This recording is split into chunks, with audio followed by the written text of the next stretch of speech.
While we can't presume to replace Justice Stevens' wisdom or experience, I have selected a nominee who I believe embodies that same excellence, independence, integrity, and passion for the law, and who can ultimately provide that same kind of leadership on the court. Our Solicitor General and my friend, Elena Kagan. President Obama called me last night, and he said that I was going to be his nominee, and I didn't even know what to say. I was so overjoyed and overwhelmed, mostly. I'm not sure actually the joy has set in quite yet, but it's an extraordinary honor.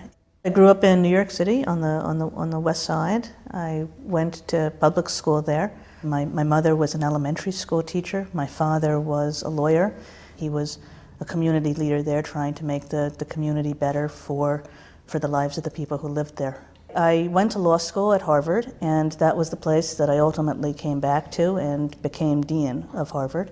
You know, all through college, certainly, I thought that law was a possibility. I thought, law would be something that was both a very interesting thing to think about, but also that it mattered in the world. I found two ways to make a difference. One is teaching, and then public service has been an opportunity to take my legal skills and to take my legal training and work on some of the really important public policy issues of our time. And I did that both in the White House during the administration of President Clinton and in the Justice Department as Solicitor General in this administration. Nobody knows quite what that means. Some people think it's the people who put the labels on the cigarette packages, but in fact it's not. That's the Surgeon General. The Solicitor General is the person who represents the United States in the Supreme Court.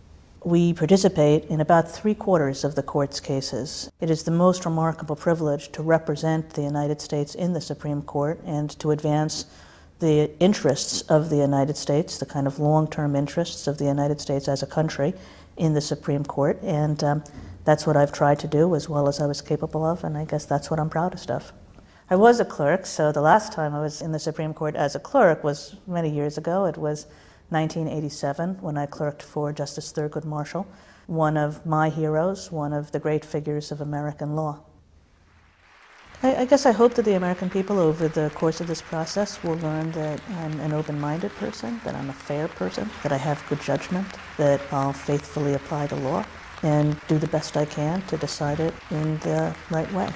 Through most of my professional life, I've had the simple joy of teaching, of trying to communicate to students why I so love the law, not just because it's challenging and endlessly interesting, although it certainly is that, but because law matters, because it keeps us safe, because it protects our most fundamental rights and freedoms, and because it is the foundation of our democracy.